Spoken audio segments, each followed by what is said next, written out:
pen, hovering over a check, £7,700,000, already written in. All that's missing is a signature. The man holding the pen is a casino manager inside a private members club in Mayfair, August 2012. He doesn't sign it. Not that night. Not for 5 years. Not because the money wasn't won on the felt, because of how.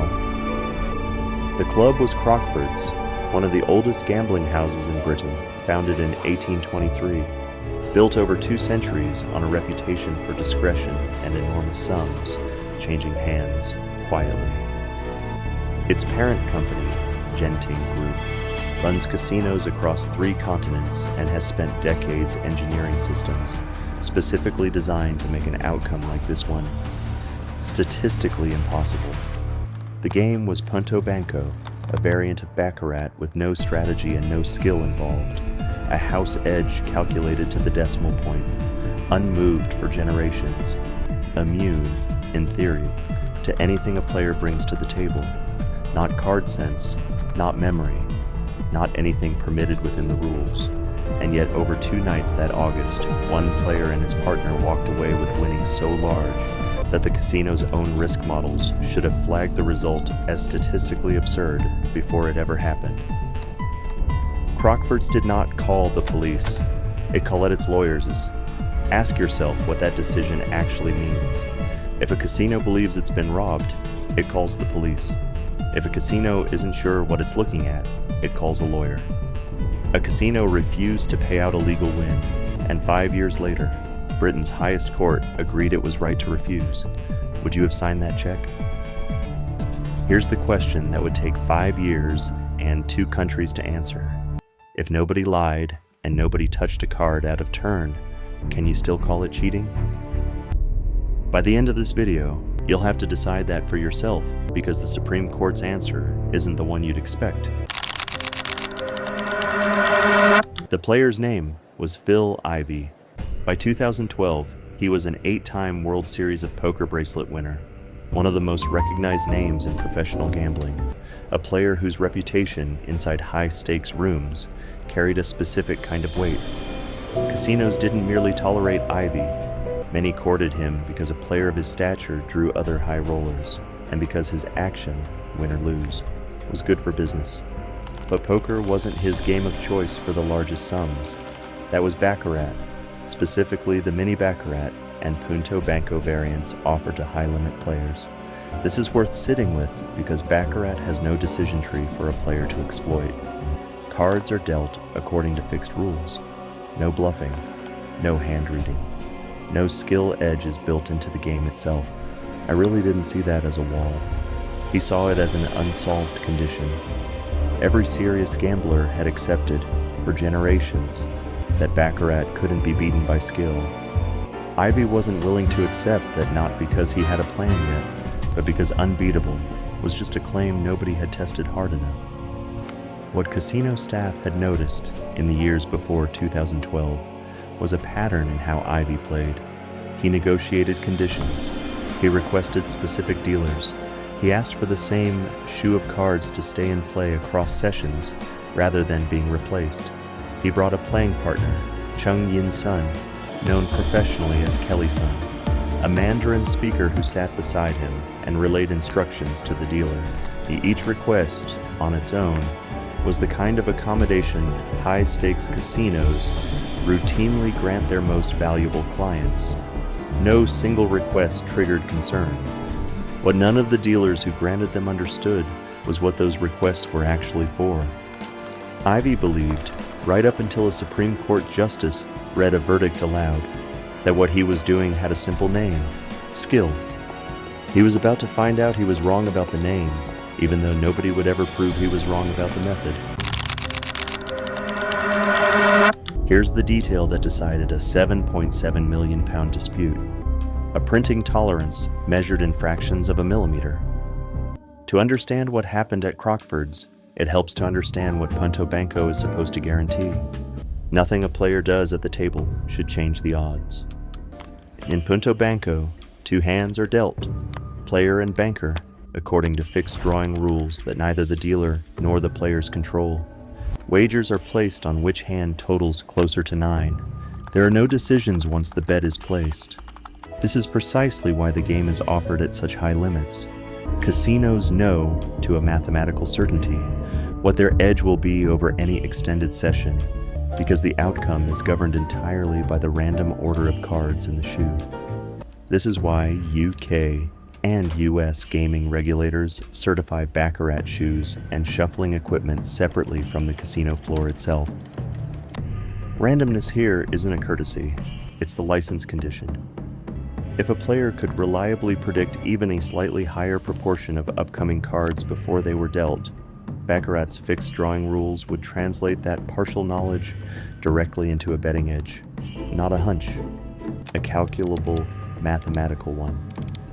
For this reason, the manufacturing of playing cards used in high-stakes baccarat is treated as a matter of casino security.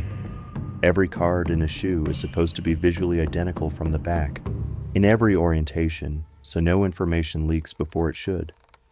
Casinos have caught card counters for decades. Countermeasures are built into staff training, floor supervision, and even the shuffle machines.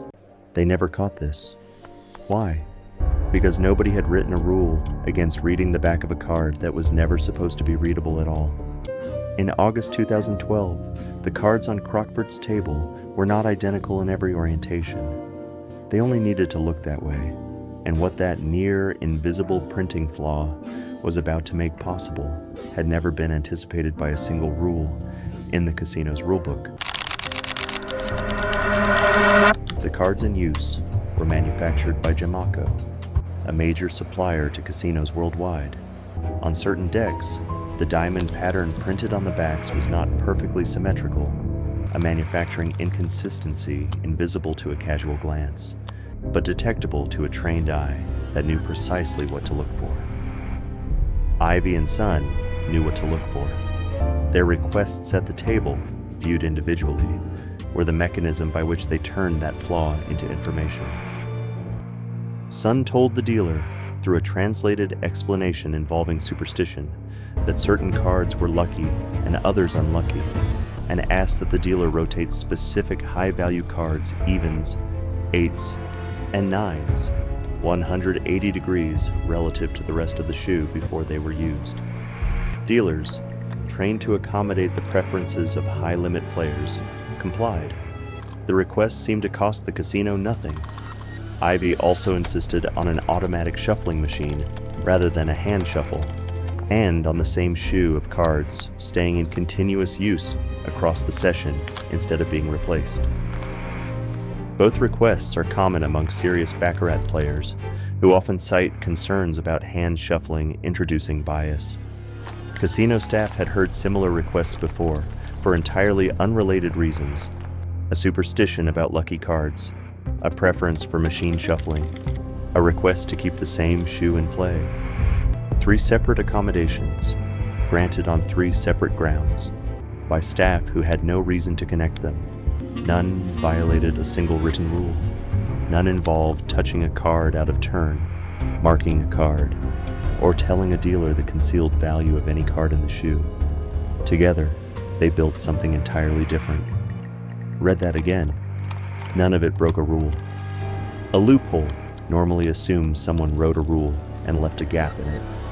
Here, nobody had ever imagined the gap existed, so there was nothing to write. Nothing about the sequence broke a written rule, because no rule had ever been written to anticipate it, which is exactly why the system built to catch cheats never flagged what was, by design, happening in plain sight at a table under camera surveillance in front of trained staff for 2 nights running. No one in that room needed to break a rule. They only needed the rules to have never imagined them. Somewhere in that surveillance footage, reviewed frame by frame, months later, a security team would have to answer a question their training had never prepared them for. How do you write an incident report for a crime with no broken rule? The technique has a name: edge sorting. It is not card counting and conflating the 2 misses what makes this case unusual. Card counting tracks the changing composition of remaining cards, using information every player at the table can, in principle, also track. Edge sorting exploits a physical manufacturing defect that most players, and evidently most casinos, never notice exists. Certain Jamaco decks printed their back pattern with a design that wasn't perfectly symmetrical along its long edge, a repeating diamond motif that showed slightly more of a partial diamond on one edge than the other. Flip such a card end over end, and the pattern reverses. What showed a full diamond on top now shows a full diamond on the bottom instead. Under normal use, this asymmetry means nothing because cards enter a shoe in random orientation and get reshuffled randomly between rounds. The defect only becomes exploitable if someone can force specific cards into a consistent orientation and then stop that orientation from being randomized away. That is exactly what the superstition request accomplished.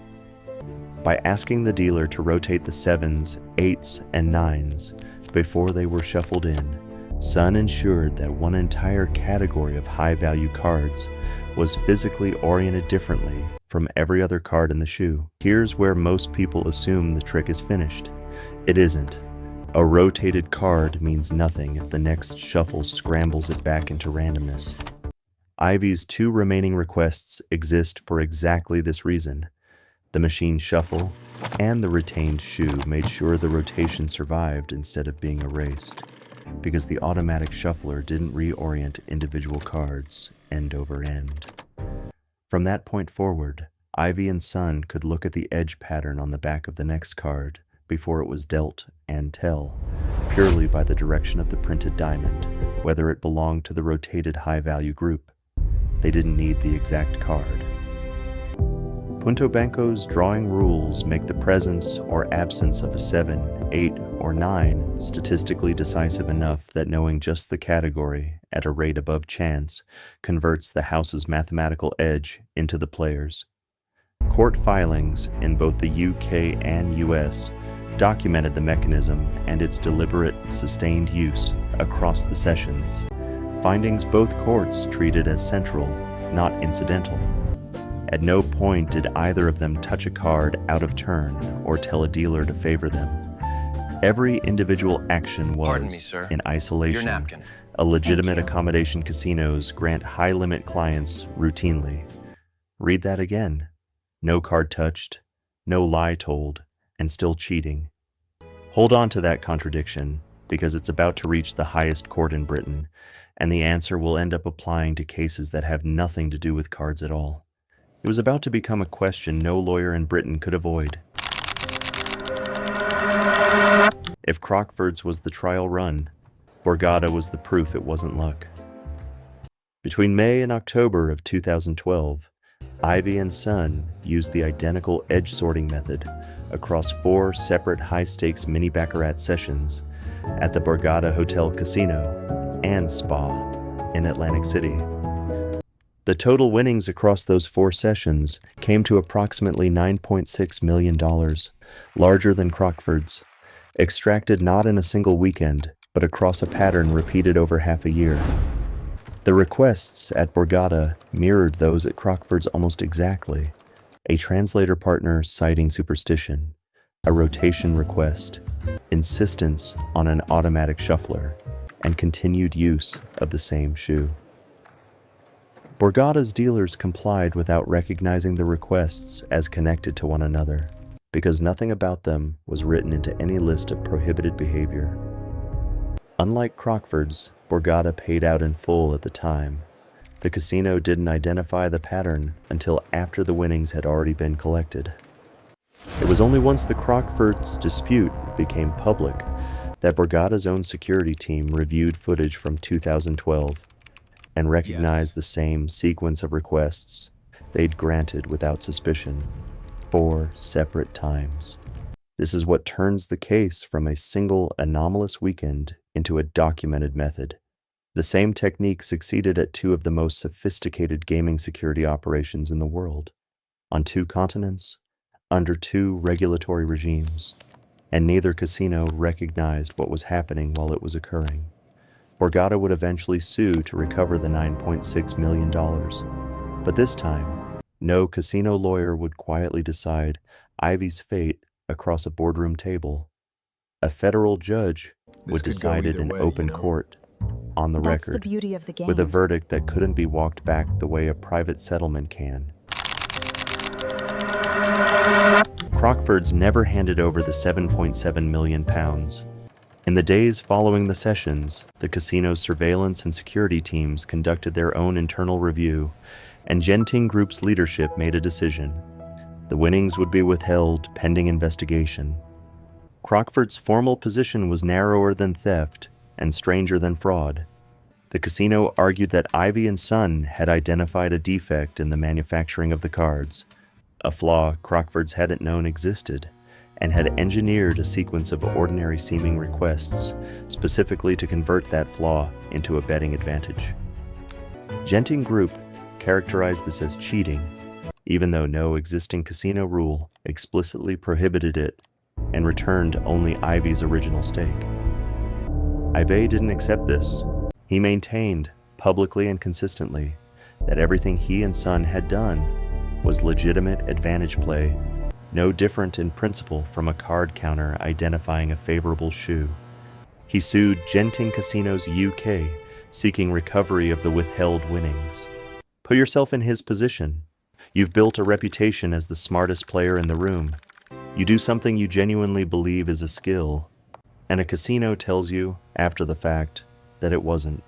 Not because you lied, not because you touched a card you weren't supposed to, because a judge, years later, is going to decide you understood something you shouldn't have been allowed to understand. The dispute wasn't really about the facts. Both sides agreed on the mechanics. What they disputed was a question English law had never definitively answered. Does a technique involving no lie and no illegal touch of a card still count, in law, as cheating? The case moved through the English courts for 5 years. In October 2014, the UK High Court ruled against Ivey. His conduct, while not involving any direct deception of casino staff, amounted to cheating because he had deliberately created a situation where the game was no longer one of pure chance. The Court of Appeal upheld it. Ivey took the case to the UK Supreme Court.